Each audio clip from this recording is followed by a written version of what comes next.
Okay, so on this one, we have in a survey of 1,002 people, 70% said that they voted in a recent presidential election based on data from ICR Research Group. Voting records show that 61% of eligible voters actually did vote. Isn't that funny? Did you catch the humor there? Right? 70% of the people said, yeah, I voted. Yeah, sure I did. But the actual voting records showed that only 61% of the eligible voters actually voted. So somebody's telling a lie. A lot of people are telling lies, right? If 70% said they voted, it just seems like such a funny thing to lie about. But I mean, I guess it makes sense, right? We lie. We're tempted to lie to make ourselves look good, and you feel irresponsible, I guess, if you're not voting. So you say you voted. All right. Find a 98% confidence interval estimate of the proportion of people who said that they voted. Okay.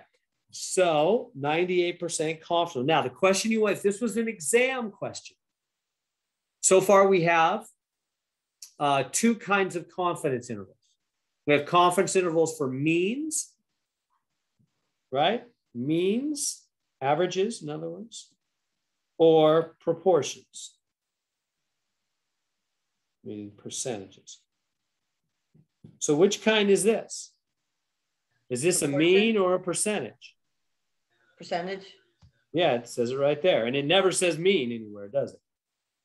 So then we go, okay, let's go get the formula for the confidence interval for a proportion. So where is that? Well, we can get it right off the note sheet. I'm going to grab it right here off the note sheet. So I go to the notes provided. Again, these notes are right on the home page of your course, these formulas. And so right here, we have proportion, and there it is. So let's go grab. So I'm going to bring that over. E equals Z alpha over 2 P hat Q. I guess it's leaving out a couple of steps, isn't it? But whatever, good enough. So E equals Z alpha over 2. I already forgot it. What is it? Z equals E alpha over 2. I'm grabbing this right here. This part first. Well, I don't need to box it. Square root of P hat Q over N. Okay.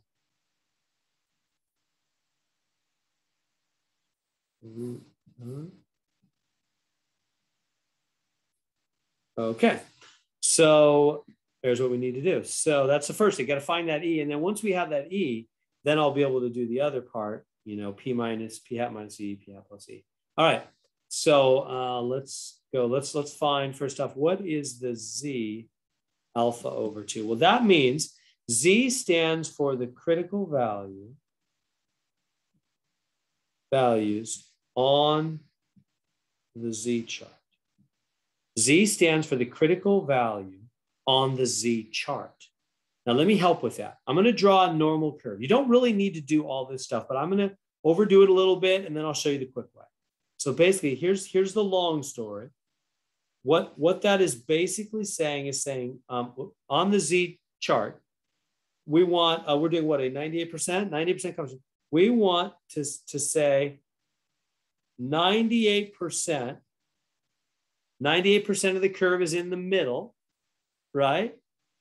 So how much does that leave on each side of it? If you have 90% taken out of the middle, how much is left over in each tail?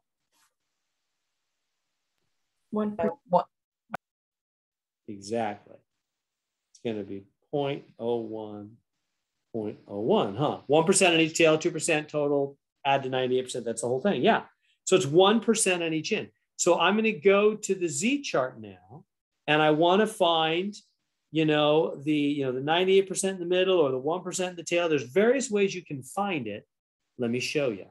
So if you go to the chart, this can be a little tricky. Let's see, let me grab chart. Let me grab this one first off. Okay, so this is the Z chart. I'm getting this off the Z chart. Down here are the common critical values. Notice confidence level, we're doing 98. We want 98, and it's missing. You see that? 98's not there. They've got 90, 95, and 99, but they're skipped over 98. So where are we going to get 98? Well, you could get it by looking in here. That's a little tricky. I'd rather save you that effort. You could do it though. You could go up here and fiddle around. I could show it to you. But let me give you an easier thing to do. Let me show you what I mean. Here's something I discovered on your charts. Probably you already know it. I don't know. But oops, that's not what I want. That's what I want. If you go to the other chart, now this is the T chart, right? Did you know T values become Z at infinity? I don't know if that sentence makes any sense. Let me show you what I'm talking about. Way down here, let me go to the Z chart. And it's at infinity, they just say large, how they say it. I'll bring it over and I'll show you.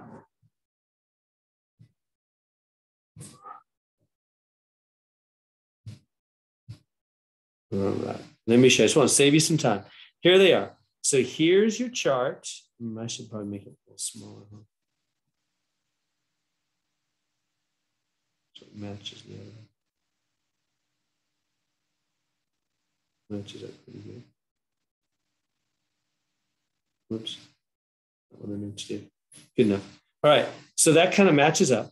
So notice if we add infinity or at the bottom where it says large. So in other words, if you take these T value, because you're probably thinking, let me help. I know this sounds fancy, but it's going to be easy. You're looking to go, I need a Z value, Mr. Heron. I need a Z value. So I can't be going to the T chart. Well, yeah, you actually can. If you go to the very bottom of the T chart, those are Z values. So, and why am I doing that? Because they left off my value on the Z chart, right? This is the Z chart right here. And they didn't give me what I needed. They didn't give me the 98%, right? So if you have one that they have, then just grab it, 90, 95, 99, just grab your critical values. But they left off 98. Now I could show you a tricky way to get it for yourself, and maybe you already know that. That's great. Go ahead and do that if you want. But this will be quicker. You can just go to the very bottom where it says large of the T chart, and those will be Z values. So if I go way down to the very bottom of the Z chart where it says large right here, these are going to be Z values, meaning what? These guys are Z values. Look, you can tell. Look at the percentage, right? Area in the two tails. Look what it says. Area in the two tails. So we have a 98% confidence interval, right? 98% right here. So what is the area in the two tails? 0.02 altogether, right? They're each 0.1. So the area in the two is 2%. So area in one tail is 1%, or the two tails 2%. So that column is going to be our column. Go all the way to the bottom of that column, all the way to the bottom. Boom, 2.326. That's our value. That's our value. That's our Z value for 98% confidence interval, 2.326. Do you see how I'm doing that? Let me prove to you that it would work. Let me show you that it's the same as these values. For example, what if you're doing 90%? Well, that means you got 90% in the middle. So how much is left out? 10%, right? So on the T chart, you could say area left out in the two tails, 10%. Go all the way to the bottom, all the way to the bottom of this one, all the way, 1.645. That's what it was up there, right? There's the Z value for 90% confidence, because you leave out 10%, 1.645. You see, that was the same value right here, 90%, 1.645. So what I'm telling you is you can get some other ones at the bottom of the T chart. At the very bottom, Z becomes T. T values become Z values at infinity at the bottom where you have a super large sample. That's what this means. A sample larger than 2, the gigantically large T values meld into Z values. That's what they do. All right. Long story short, grab your value right there, 2.326. That's your Z value. How did I get it again? 98% confidence interval means 98% out of the middle, leaves 2%, 1% in each tail. So that means area in the 2 tails is 2% or area in the 1 tail is 1%, either way you want to say it. Go down that second column all the way to the bottom and boom, at the very bottom, those are Z values. You can't get any up here. These, with other degrees of that won't work. But at the very bottom, T values become Z values. 2.326. All right. 2.326. Let's bring it back. That was a long trip. 2.326. 2.326. We got that for the 98% confidence interval, right? 2.326. Okay, so now, and then what's the p hat? Well, remember, p hat is always your sample proportion. That's what it means. That's what the hat means. He's from the sample. He's not the true percentage that we'll find out forever and ever, but it's the percentage from our little sample. Well, what's that? 70%. That's p hat right there. 70% said they voted. Right? That's what we're supposed to do. Who said they voted?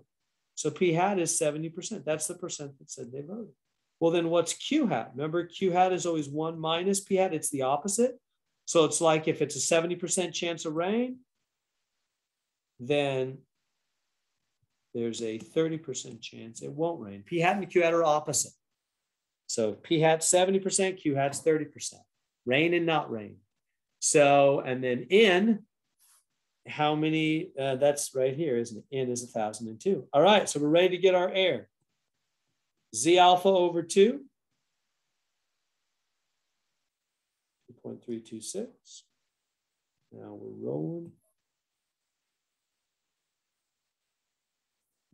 P hat, Q hat. What's P hat? 0.70. What's Q hat? 0.30. Right, got it right here. Over N, what's N? Up here, 1,002. All right, hit the buttons on your calculator. I can write that out if it helps. It's 2.326 times, then hit the square root. You got to hit second, and the x squared button, which has the square root above it. That'll get the square root going. And then you got to do the the 0.70 times the 0.30 divided by the 1,002. And then you just get hit enter. Hit those exact buttons, you'll get your answer for E. Let me get my answer for E by hitting those exact buttons.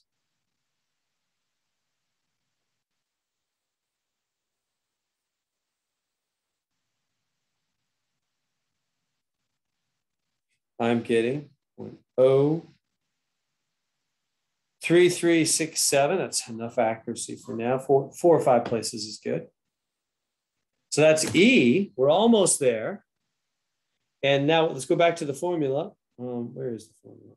I've lost the formula with all these tables. Oh. There it is.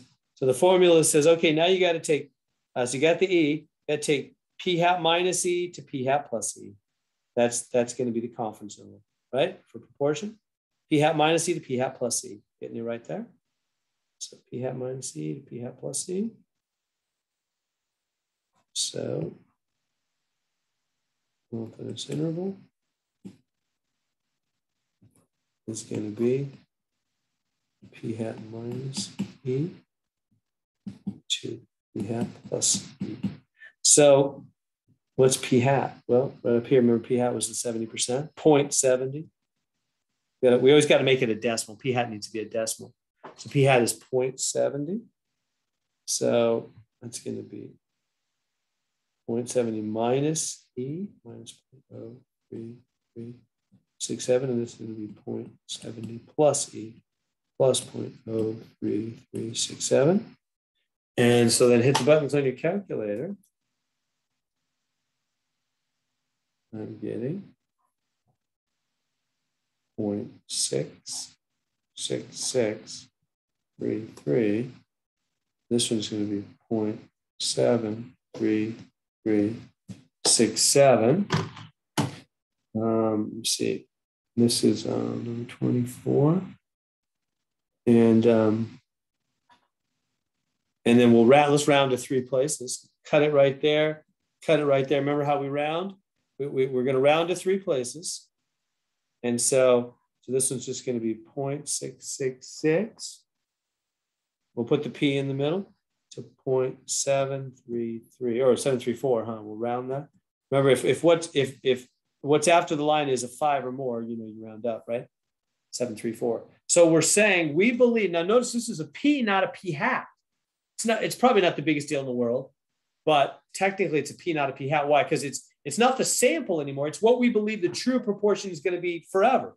We're saying that we are 98% confident that really the true percentage of people who actually voted, well, wait a minute, 70% said they voted. So we believe the true proportion who said they voted is somewhere between 66 and 73%. The true proportion of everybody, right? The 70% here, that was just out of the 1,002 people. That wasn't everybody. So we're 98% sure that if you asked everybody in the world, the whole United States or whatever, then it would be somewhere between 66, the true percentage or proportion of everybody would be somewhere between 66% and 73% that said they voted. So if you kept asking, that's what you'd get. All right, now part B, are the survey results consistent with the actual voter turnout of 61%? Is that consistent? No, most definitely not. Most definitely not. No, because 61% or 0.61 is not between 0.666 and 0.734. Do you get it? In other words, what we're saying is between 66 and 73% of the whole United States is going to say they voted.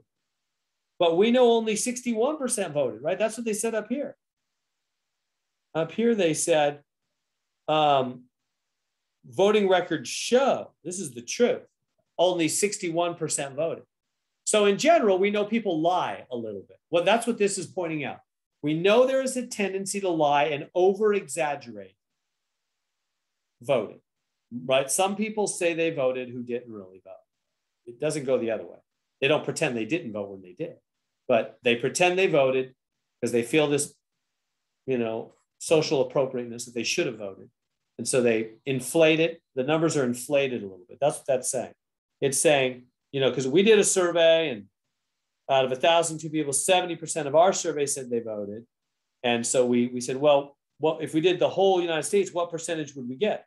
Well, we're 98% sure that if we did the whole United States, we'd get between 66 and 73% of the people that would say they voted. But we know that's not the truth because only 61% actually voted. So we know we're 98% confident that people are exaggerating the truth a little bit in this situation. Questions I can answer. There's a lot of work, especially going to get the Z value. What can I help with? Any questions at all?